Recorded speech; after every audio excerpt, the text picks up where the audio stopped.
Good morning बेटा। Last lecture पे हम लोग स्मॉल इंटेस्टाइन के बारे में कर रहे थे। स्मॉल इंटेस्टाइन का जो सिक्रेशन होता है, ठीक है ना, उसको इंटेस्टिनल जूस बोलते हैं। इंटेस्टाइन का जो सिक्रेशन हुआ उसे क्या बोलते हैं? इंटेस्टिनल जूस बोलते हैं। और उसका एक नाम मैंने और बताया था, सक्कस एंटेरिकस बोलते हैं, ठीक है ना। तो लास्ट लेक्चर जहाँ पे मैंने ख़त्म किया था उससे शुरुआत करते हुए आगे बढ़ेंगे, ठीक है ना। जस्ट प्रीवियस स्लाइड में जो है आपको यहाँ पे बताया गया था इंटेस्टिनल जूस है। इंटेस्टिनल जूस को क्या बोलते हैं? सक्कस एंटेरिकस बोलते हैं, ठीक है। एक्चुअली ये जूस कहाँ से निकलता है? स्मॉल इंटेस्टाइन से निकलता है, ठीक है ना। स्मॉल इंटेस्टाइन में जो जूस होता है एक्चुअली कई सारे एंजाइम का वो कलेक्शन होता है। जैसे एक होता है एंजाइम एंटेरोकाइनेज, एक होता है लाइपेज, न्यूक्लियोसाइडेज, ठीक है, maltase, lactase and sucrase. Actually maltase, lactase और सुक्रेज को कंबाइंडली एनसीईआरटी ने लिखा है, इसको बोलते हैं एक्चुअली डाइसेक्राइड्स हैं, ठीक है ना। क्या है ये? डाइसेक्राइड्स हैं। तो इनको कंबाइंडली क्या बोला गया है? डाइसेक्राइडेज,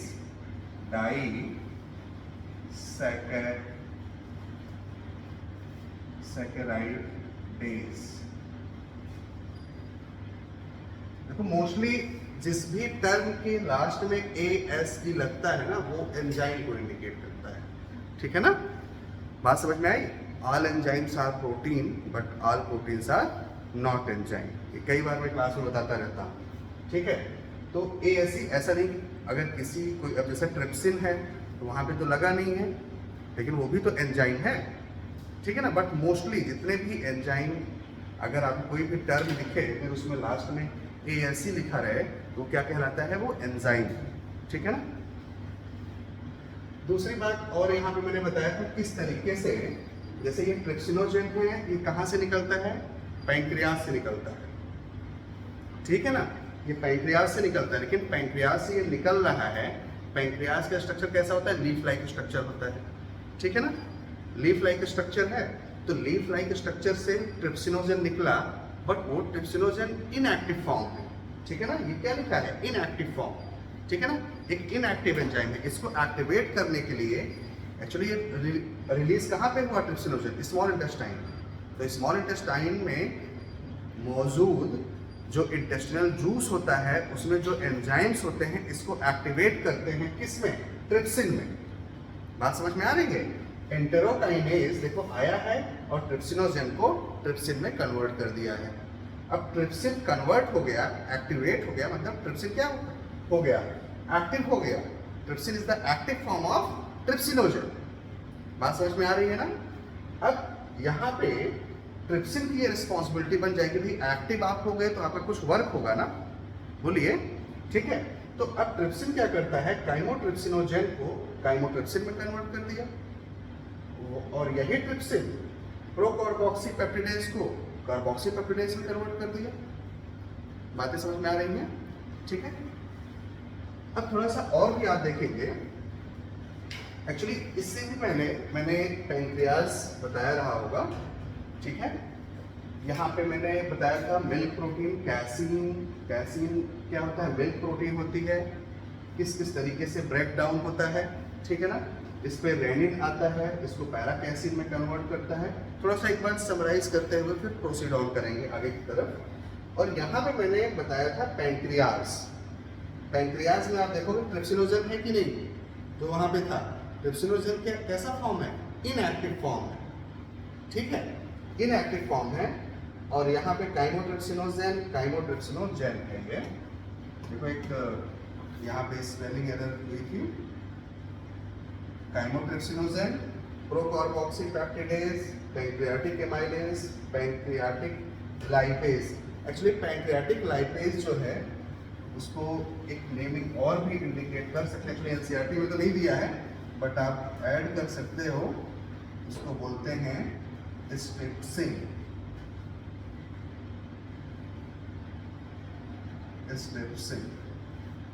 ठीक है ना। पैंक्रियाटिक लाइपेज को स्ट्रिप्सिन बोलते हैं। एंड बाइकार्बोनेट है जो कि पीएच को मेंटेन करता है, और दूसरा क्या है? न्यूक्लिएजेस एंजाइम, ठीक है ना। न्यूक्लियस में कौन सा? जैसे न्यूक्लियस की बात अगर करेंगे, जैसे डीएनएज, आरएनएज, ठीक है ना, बात समझ में आ रही है बेटा? डीएनए को भी तो डीऑक्सीराइबोन्यूक्लिक एसिड है, उसको भी तो सिंप्लीफाई करना है, बोलिए, ठीक है। तो यहाँ पे थोड़ा सा अगर आप देखोगे, जैसे न्यूक्लियस में, अच्छा किया प्रीवियस स्लाइड में, डीएनएज एज एग्जांपल आप लिख सकते हो, आरएनएज, ठीक है ना, क्लियर है बातें? तो यहाँ पे आप देखोगे तो आपको अलग अलग एंजाइम दिखेगा, बट जैसे ही आप यहाँ पे आते हो इंटेस्टिनल जूस में, तो इंटेरोकाइनेज, लाइपेज, न्यूक्लियोसाइडेज और न्यूक्लियोटाइडेज भी आप ऐड कर सकते हैं। यहाँ पे न्यूक्लियोटाइडेज भी होता है, न्यूक्लियोसाइडेज से भी पहले, ये आपने लिख दिया है पहले तो कोई बात नहीं, न्यूक्लियोटाइडेज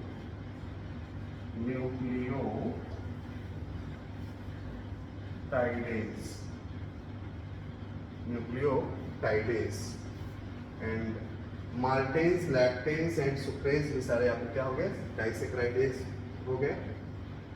क्लियर है बातें यहाँ पे? बोलिए। अब थोड़ा सा इससे आगे चलते हैं, मीन्स जो भी ये डाइजेस्टिव एंजाइम्स होते हैं, ठीक है ना, किस तरीके से वर्क करेंगे और किस पे वर्क करेंगे, ठीक है ना। एक्चुअली एक सिंपल सा चीज़ है, दिमाग में याद रखिएगा, एसिडिक प्रोटीन का मैं बताया अभी हूँ, एसिडिक प्रोटीन का digestion takes place in stomach, ठीक है ना, आई बात समझ में।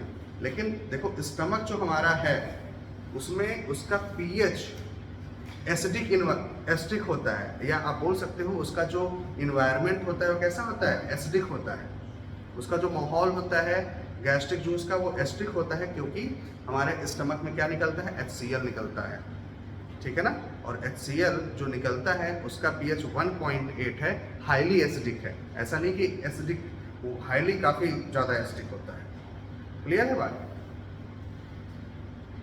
तो दूसरी चीज़ यहाँ पे अब थोड़ा सा चलते हैं आगे कि ये सब सारे इतने एंजाइम्स का नाम हम लोग जान गए हैं, ठीक है ना। तो उस एंजाइम्स की एक्टिविटी क्या होती है, ठीक है ना, उसके बारे में स्टडी करते हैं।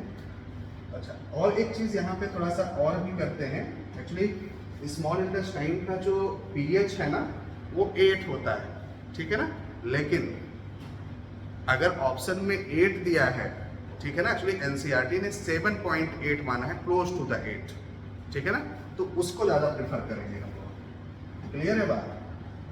बोलिए। ओके,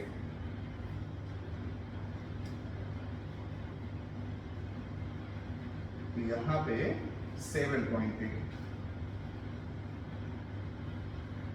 एग्जैक्ट, ठीक है ना। जैसे वहां पे मैंने क्या बताया, याद रखिएगा, जैसे स्टमक में 1.8, वैसे यहाँ पे क्या है? 7.8, ठीक है ना। अब देखते हैं, आगे चलते हैं कि किस तरीके से ये वर्क करता है। मीन्स जो भी रिएक्टेंट हमारी बॉडी के अंदर आ गए, उनको रिएक्टेंट है जिस पर एंजाइम वर्क कर रहा है, भाई वो प्रोडक्ट बनाएगा, तो जो प्रीवियस वाला है उसको रिएक्टेंट ही तो बोलेंगे, ठीक है।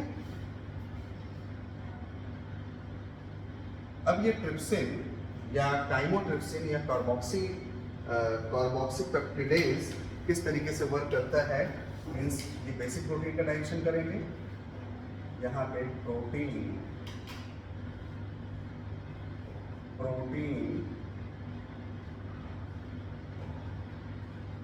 पेप्टोन्स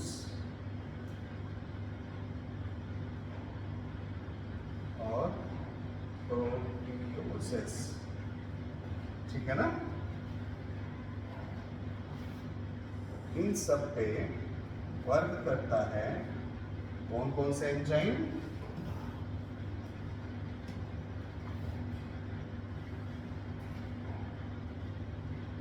कौन कौन से एंजाइम वर्क करते हैं उनको भी नोट कर लेंगे। जैसे ट्रिप्सिन,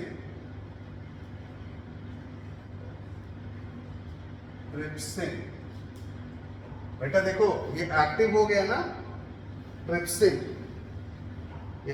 इसका एक का भी मैं नेम नहीं लिखूंगा यहाँ पे, क्योंकि सारे इनएक्टिव हैं। क्लियर है बात? आई बात समझ में? मतलब ये एंजाइम पैंक्रियाज से निकले हैं, लेकिन इसको एक्टिवेट की रिस्पॉन्सिबिलिटी किसकी थी? स्मॉल इंटेस्टाइन की थी, और जब ये एक्टिवेट हो गए तो ये वर्क भी कहाँ करेंगे, स्मॉल इंटेस्टाइन में ही वर्क करेंगे। ट्रिप्सिन ऑब्लिक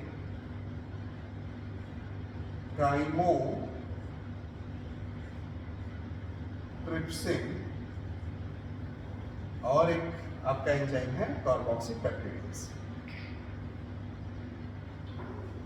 कार्बोक्सीपेप्टिडेज,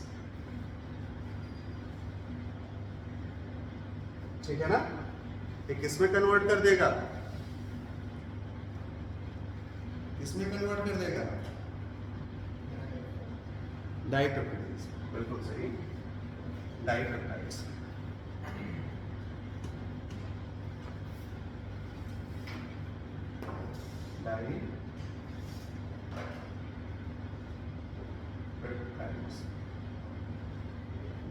डाइपेप्टाइड्स में ये कन्वर्ट कर देगा, क्योंकि डाइपेप्टिडेज एंजाइम कहाँ से निकलता है, इंटेस्टाइनल जूस में ही होता है, ठीक है ना।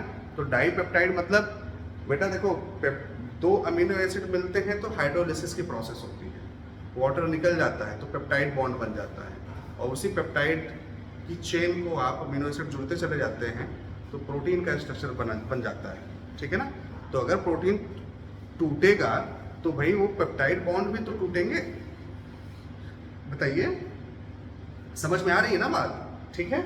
और फिर से उसको बॉडी में एब्जॉर्ब होना है तो सिंपलेस्ट फॉर्म में ही एब्जॉर्ब होगा। वो हमारा सेल किसी भी कंटेंट को ऐसे एंट्री नहीं देगा, जो सिंप्लीफाई होगा तभी उसको एंट्री देगा सेल मेम्ब्रेन से, जो भी कैरियर प्रोटीन है उसको लेके अंदर करेगा।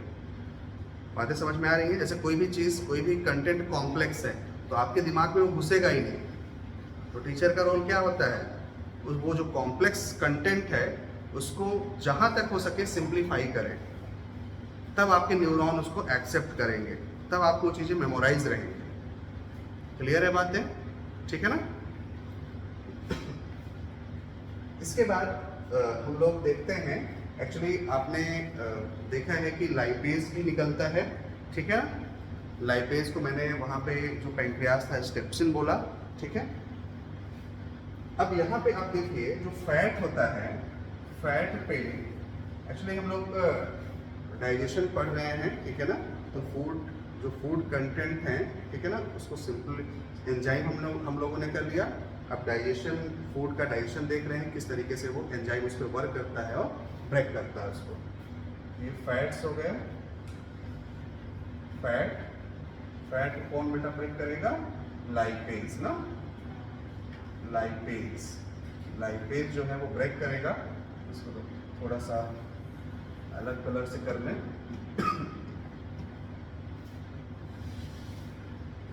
लाइपेज, और इसको किसमें कन्वर्ट कर देगा, ये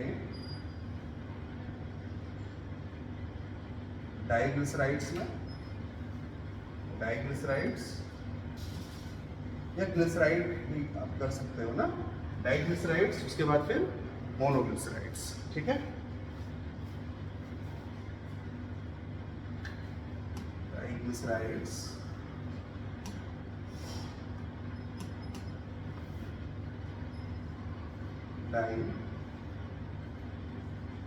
डाइग्लिसराइड, उसके बाद मोनोग्लिसराइड, मोनोग्लिसराइड।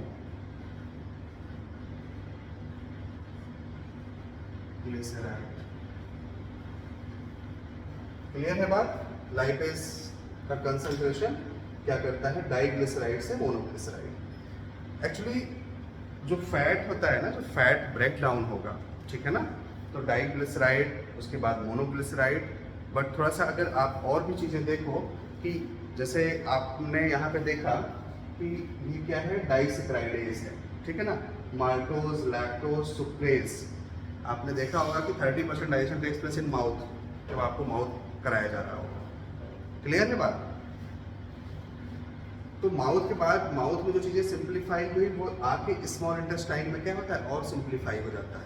मतलब सारे जो डाइसैकराइड्स हैं वो इसमें कन्वर्ट हो जाते हैं, मोनोसैकराइड्स में कन्वर्ट हो जाते हैं, और सेल में फिर वो एब्जॉर्ब होने लगते हैं। तो यहाँ पे फैट जो है, फैट पे वर्क किया लाइपेज, लाइपेज से कन्वर्ट हो गया डाइग्लिसराइड, डाइग्लिसराइड के बाद फिर आपका मोनोग्लिसराइड। ठीक है ना। अब थोड़ा सा इसके थोड़ा सा आगे देखेंगे। यहाँ पे सपोज दैट अगर शुगर की बात आती है, ठीक है ना, यहाँ पे देख लेते हैं हम लोग, जैसे कॉम्प्लेक्स या शुगर को तो हम लोगों ने कर लिया था। यहाँ पे हम लोग सपोज दैट देखेंगे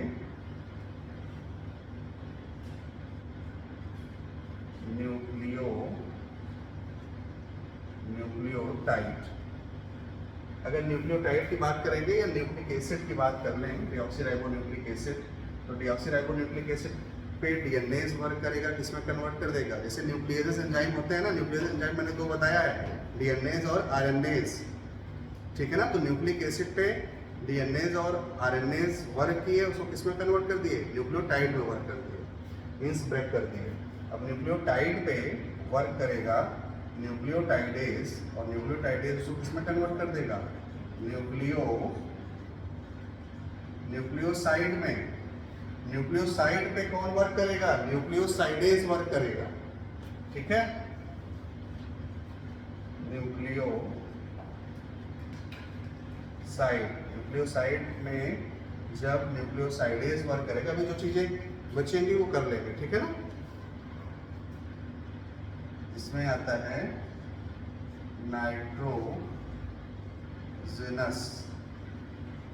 नाइट्रोजनस बेस। बेटा न्यूक्लियोसाइड मैंने बताया है ना, nucleoside nitrogenous base plus sugar क्या बोलते हैं, न्यूक्लियोसाइड बोलते हैं। ठीक है ना। Nitrogenous base, sugar plus phosphate nucleotide बोलते हैं ना। तो उसी को दिमाग में रखिए। तो अगर न्यूक्लियोटाइड ब्रेक हुआ न्यूक्लियोसाइड में, बट यहाँ पे प्लस लिख के फॉस्फेट भी लिख सकते हैं कि नहीं। ठीक है। बट एनसीईआरटी में ऐसा कुछ लिखा नहीं है। ठीक है ना। Nitrogenous base plus sugar. अब यहाँ पे शुगर लिखा है तो फॉस्फेट तो यहाँ पे भी लिख लेते हैं, फॉस्फेट। क्लियर है बात। हाँ, एंजाइम का नाम लिख लेते हैं, कौन कौन सा एंजाइम वर्क करता है। न्यूक्लियोटाइडेज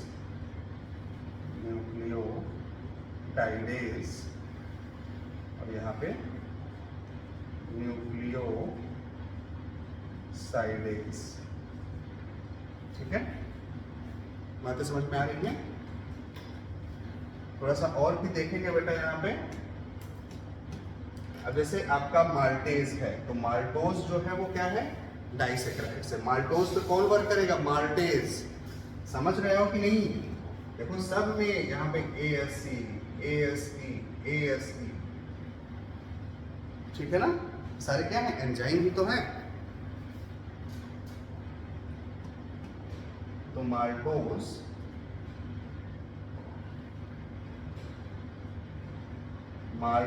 हो गया, माल्टोज।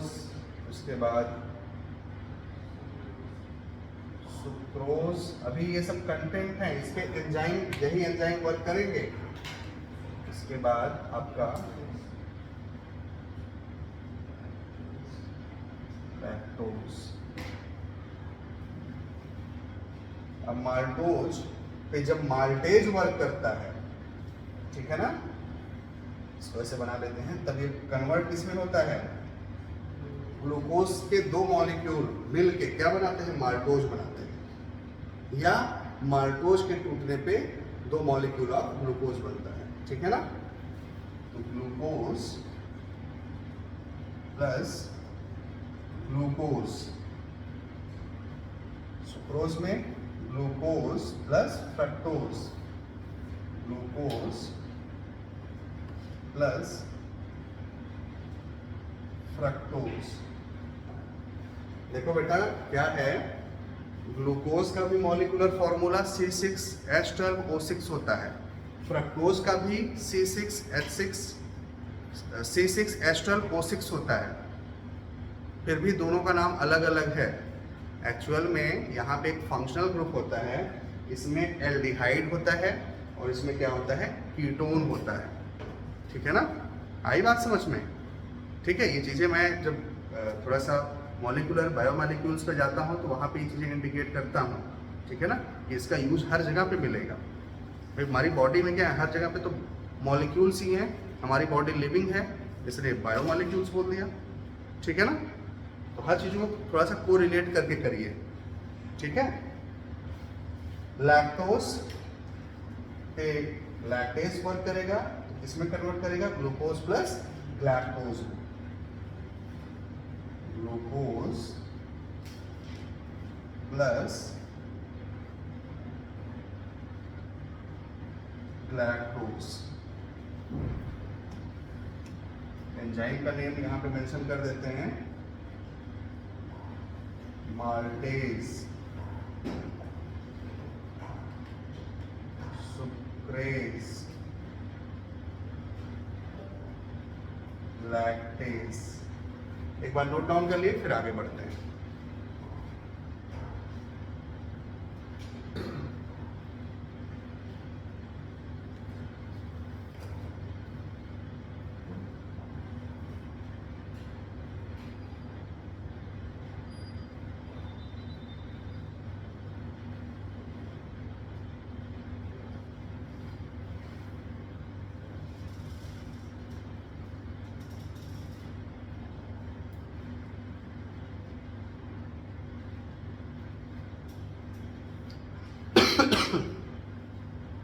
कितना हो गया,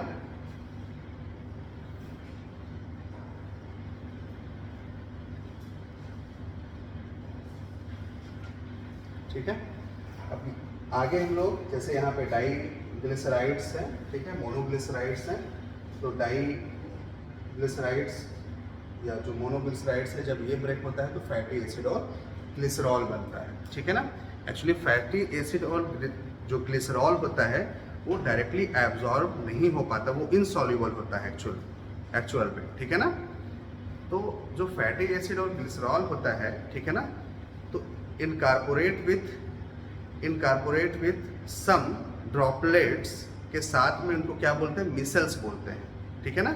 जो इनसॉल्युबल पार्ट है उसे क्या बोलते हैं, छोटे छोटे ड्रॉपलेट्स के फॉर्म में हो जाता है, उसे क्या बोलते हैं, मिसल्स बोलते हैं, भी मेंशन करता हूं मैं। और ऐसा मिसल मतलब ऐसे मिसल्स जिनके चारों तरफ प्रोटीन कोट हो जाती है, जैसे सपोज दैट आप कोई भी सामान लेते हो तो उसके लिए भाई कोई थैला लेते हो ना कवर करने के लिए, ठीक है ना।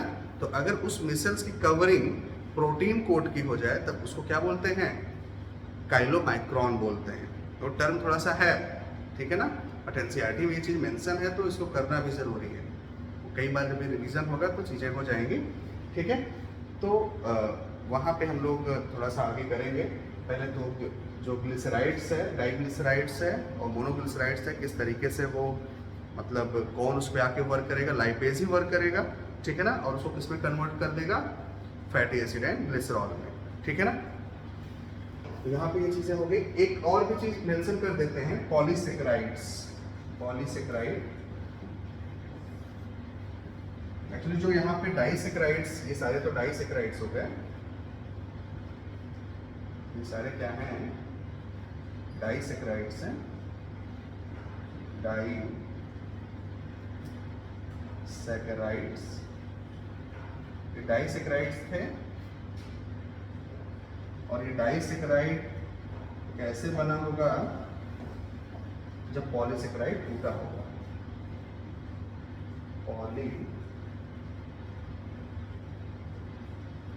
पॉलीसेकेराइड स्टार्च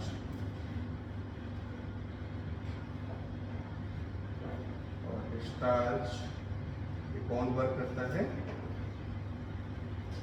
एमाइलेज, ठीक है ना।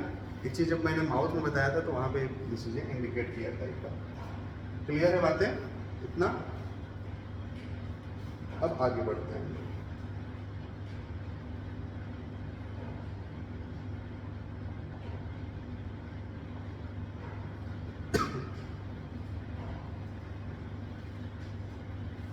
एक्चुअल में यहाँ पे एक ये वाला पार्ट जो मैं बोल रहा था, जैसे disaccharides, diglycerides,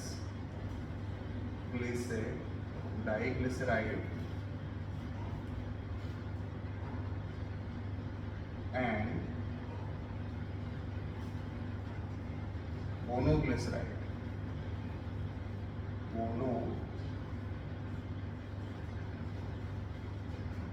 monoglyceride. Diglyceride and monoglyceride पे जब लाइपेज वर्क करता है, जब लाइपेज वर्क करता है तो उसको कन्वर्ट कर देता है किसमें, fatty acid and glycerols. Fatty acid plus glycerol. Clear है बात? बोलो। एक्चुअली फैट इतना सिंपल मॉलिक्यूल नहीं है, ठीक है ना? आई बात समझ में? ठीक है, पहले वो डाइग्लिसराइड में या मोनोग्लिसराइड में, फिर और भी ब्रेक होगा फैटी एसिड और ग्लिसरॉल में, और ये दोनों क्या हैं, इनसॉल्युबल फॉर्म है।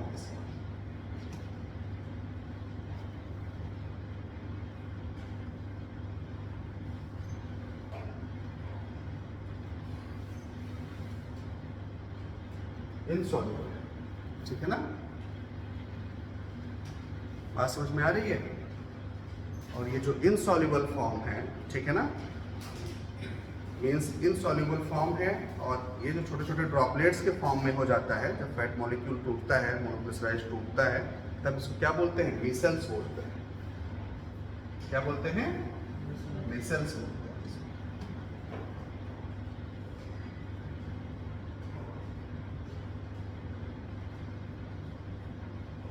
मिसल्स। और जब मिसल्स के चारों तरफ प्रोटीन कोट हो जाए, सपोज दैट क्या है,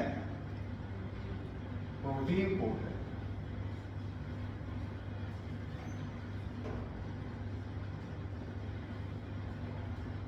तब इसको क्या बोलेंगे, तब इसको बोलते हैं काइलोमाइक्रोन बोलते हैं।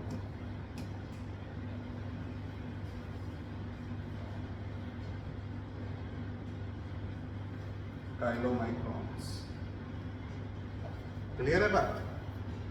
Micelles covered by protein coat is known as chylomicrons. और ये काइलोमाइक्रॉन्स डायरेक्टली एब्जॉर्ब नहीं होते हैं, कहाँ पे, ठीक है ना? डायरेक्टली एब्जॉर्ब होके, मतलब डायरेक्टली ये ब्लड स्ट्रीम में नहीं जाते हैं। जैसे कोई भी चीज़ बहुत सिंपल फॉर्म में हो गया, एब्जॉर्ब होके ब्लड स्ट्रीम में चला गया, ठीक है ना?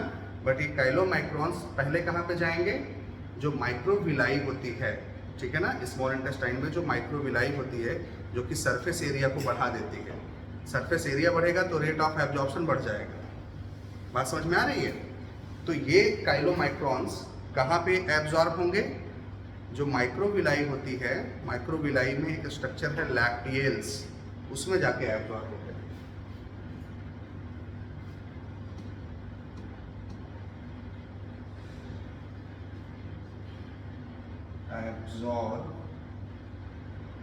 absorb in the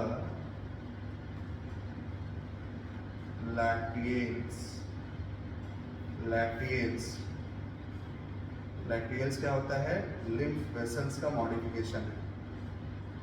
lymph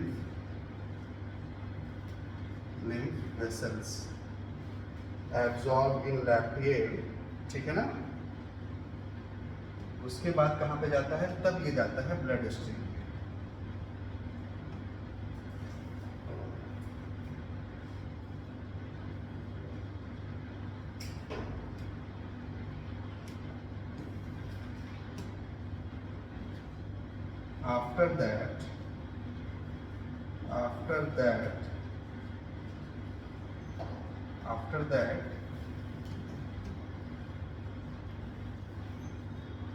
After that reached into the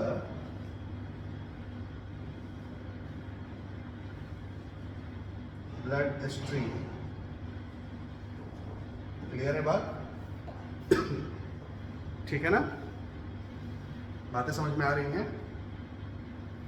ये डायरेक्टली ब्लड में नहीं जाता है, ठीक है ना, पहले माइक्रोविलाई में जो लैक्टेल्स होता है वहां पे जाएगा, आफ्टर दैट वहां से ब्लड स्ट्रीम में जाता है, ठीक है ना?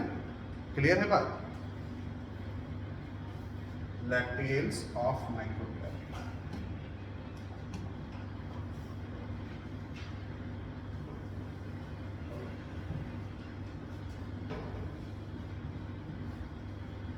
क्लियर है बात? बताइए, एक बार नोट डाउन कर लीजिए।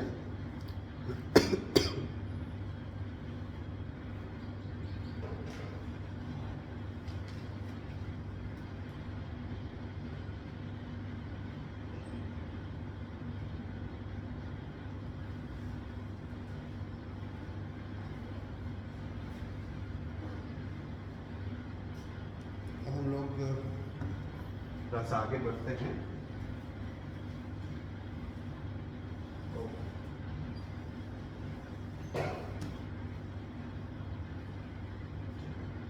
यहाँ पे एब्जॉर्प्शन ऑफ डाइजेस्टिव प्रोडक्ट करते हैं, ठीक है ना? नेक्स्ट पॉइंट है absorption of digestive product.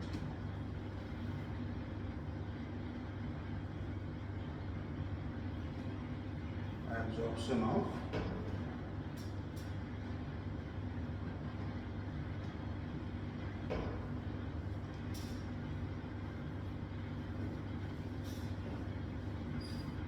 absorption of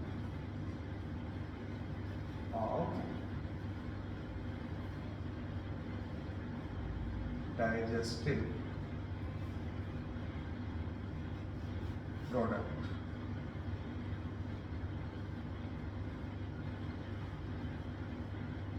Absorption of digestive products।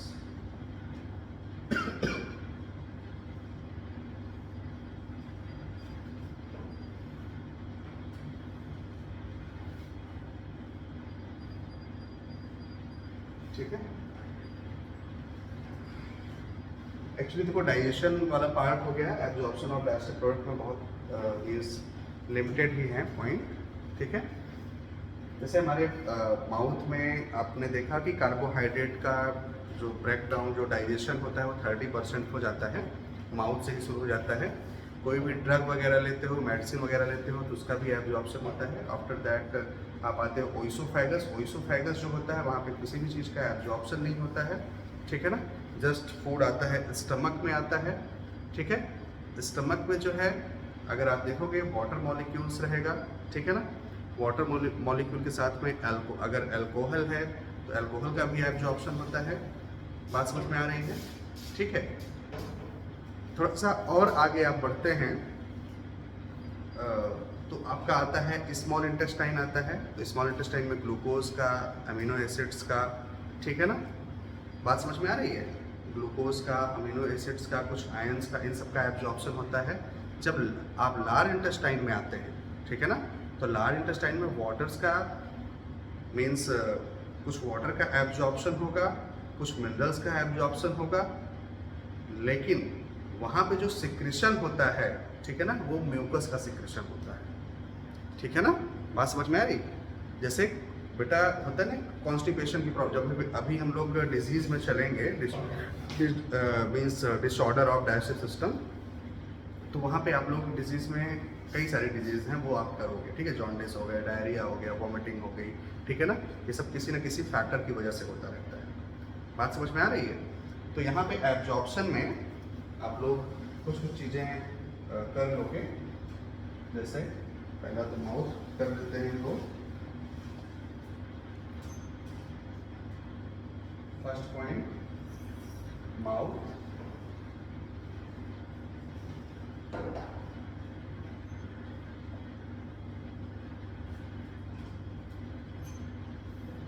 Mouth हो गया। इसमें क्या क्या है माउथ में?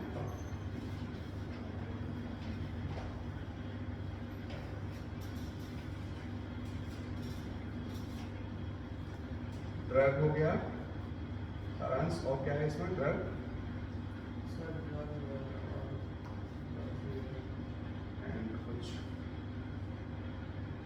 drug and some ions.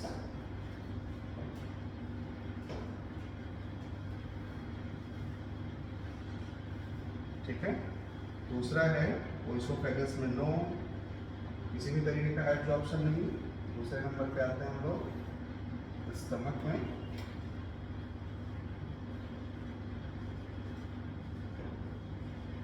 तो स्टमक में आते हैं, तो स्टमक में क्या है, वाटर है,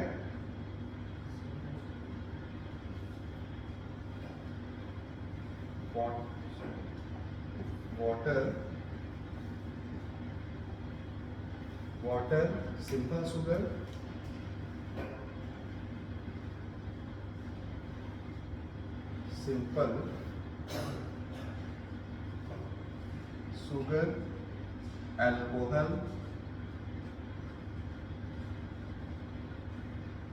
अल्कोहल,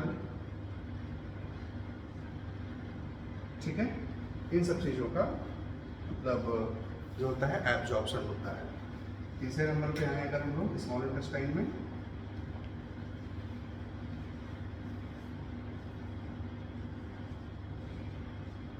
स्मॉल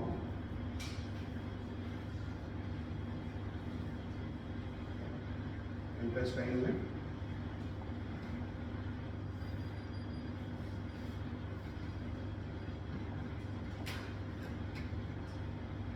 यहाँ पे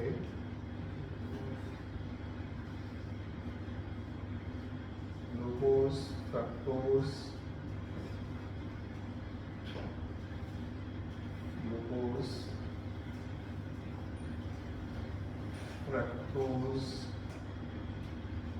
अमीनो एसिड्स,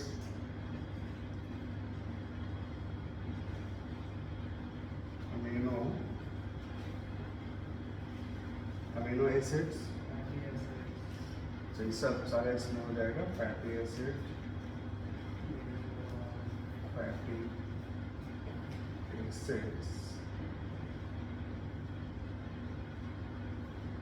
and glycerols,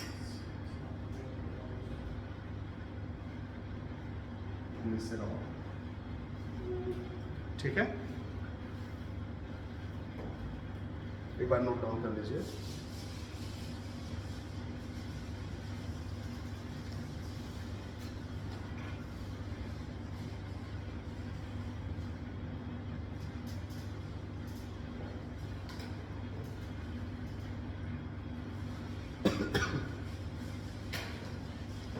इतना हो जाए तो बताइए, हो गया है?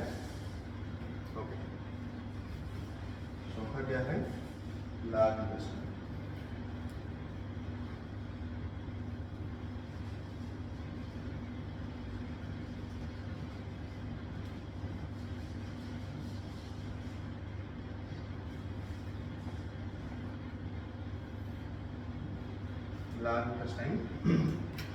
लार्ज इंटेस्टाइन में वाटर हुआ,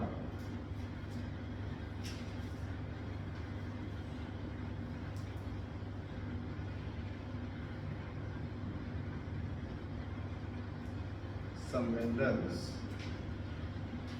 and कुछ ड्रग्स, ठीक है ना। उसका क्या होता है? एब्जॉर्प्शन होता है। तो इसीलिए यहाँ पे लिखा मैंने absorption of digestive products. Clear है बातें?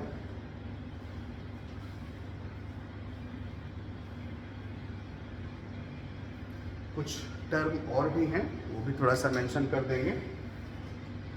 उसके बाद उस टर्म को मेंशन करने के बाद हम लोग आगे बढ़ेंगे, means disorders of digestive system, ठीक है ना। क्लियर है? एक बार नोट डाउन कर लीजिए इसको।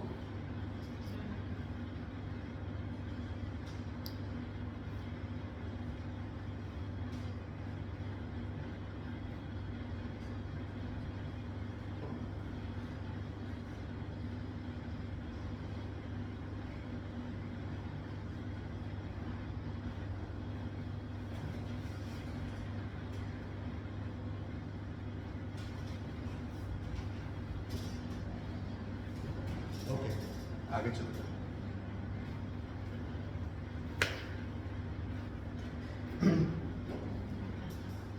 Actually after digestion and absorption, कुछ कंटेंट ऐसे होते हैं जो कि हमारी बॉडी में बचे हुए रहते हैं, ठीक है ना। एक टर्म है डिफिकेशन, ठीक है ना। डिफिकेशन का मतलब क्या होता है कि जैसे कोई भी अनडाइजेस्टेड प्रोडक्ट है वो आउटसाइड फ्रॉम द बॉडी निकल रहा है, ठीक है ना, आउटसाइड फ्रॉम द बॉडी निकलना चाहिए उसको, ठीक है ना। तो वो एक तरीके का मीन्स नेचुरल रिफ्लेक्स है। जैसे हम लोग पढ़ते हैं रिफ्लेक्स एक्शन, ठीक है ना। एक होता है नेचुरल, जैसे आपने फूड लिया तो फूड में जो भी कंटेंट आपके लिए इम्पॉर्टेंट है आप क्या करोगे, उसको आपकी बॉडी ब्रेक डाउन करेगा, ठीक है, बॉडी में एब्जॉर्ब होगा, उसको यूटिलाइज करेगा, ठीक है ना, बॉडी फिजियोलॉजिकल एक्टिविटी करेगी। बट ऐसे कंटेंट जो कि हमारी बॉडी के लिए यूजफुल नहीं है, ठीक है ना, वो बॉडी फूड के साथ में आ गए हैं बट उनको आउटसाइड निकलना है, ठीक है ना। तो आउटसाइड निकलने की प्रोसेस को ही क्या बोलते हैं, डिफिकेशन बोलते हैं। आई बात समझ में। और डिफिकेशन की प्रोसेस जस्ट उससे पहले एक होता है एसिमिलेशन होता है, ठीक है ना।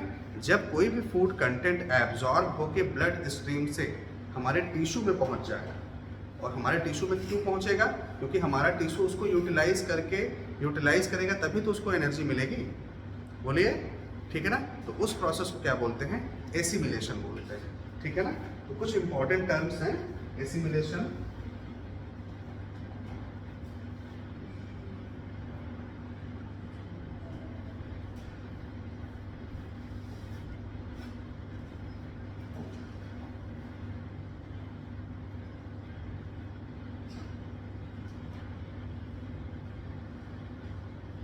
एसिमिलेशन, दूसरा क्या है,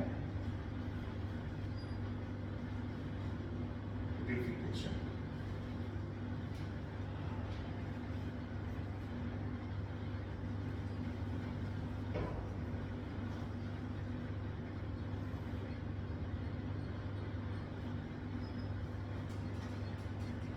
ठीक है ना। कोई भी फूड कंटेंट, ध्यान से आप इसको देखिएगा,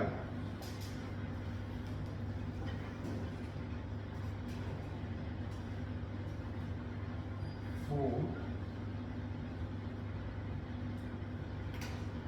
कंटेंट, बेटा ये समझने के लिए है, ठीक है ना। फूड कंटेंट ब्लड स्ट्रीम से कहां पे पहुंचेगा, टिश्यू तक पहुंचेगा, ठीक है ना, टिश्यू तक पहुंचेगा। किस लिए पहुंचेगा, फॉर फिजियोलॉजिकल एक्टिविटी, फॉर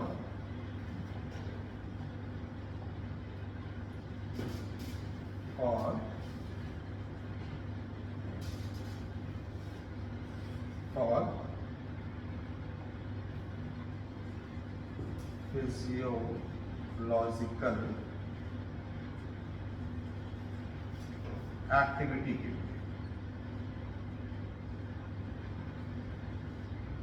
ठीक है ना। तो उस प्रोसेस को क्या बोलते हैं, एसिमिलेशन बोलते हैं। इस फिनोमेना को क्या बोलते हैं, एसिमिलेशन बोलते हैं।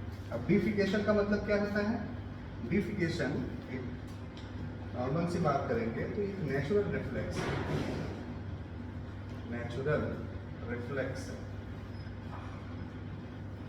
ठीक है ना, नेचुरल रिफ्लेक्स है। इसमें जो अनडाइजेस्टेड प्रोडक्ट होता है रेक्टम से वो आउटसाइड निकलता है। रेक्टम से आउटसाइड निकलेगा मतलब रेक्टम की ओपनिंग को क्या बोलते हैं, एनस बोलते हैं, ठीक है ना।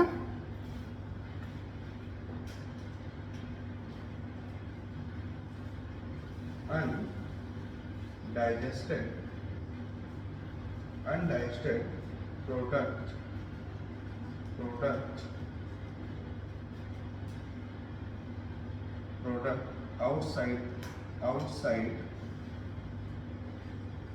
outside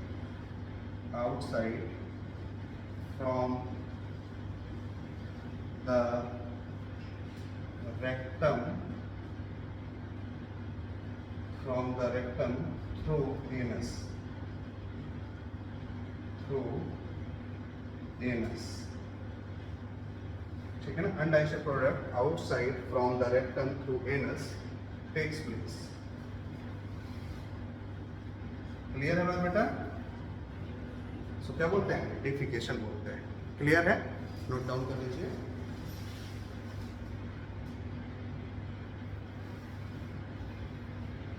इसके बाद हम लोग डिसऑर्डर्स पे चलेंगे। डिसऑर्डर्स पे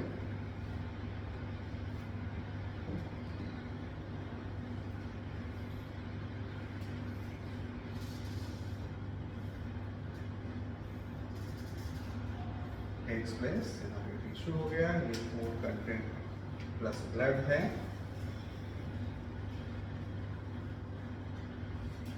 ठीक है,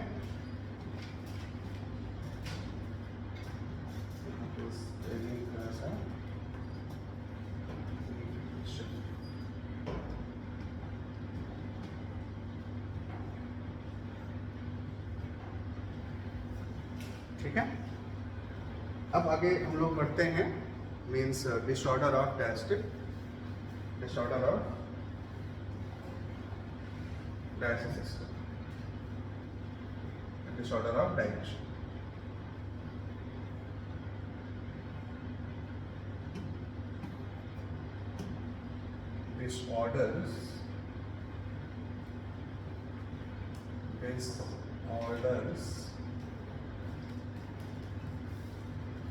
disorders of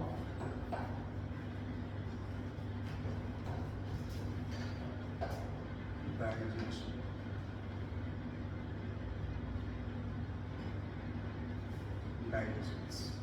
ठीक है ना? Disorder of digestion.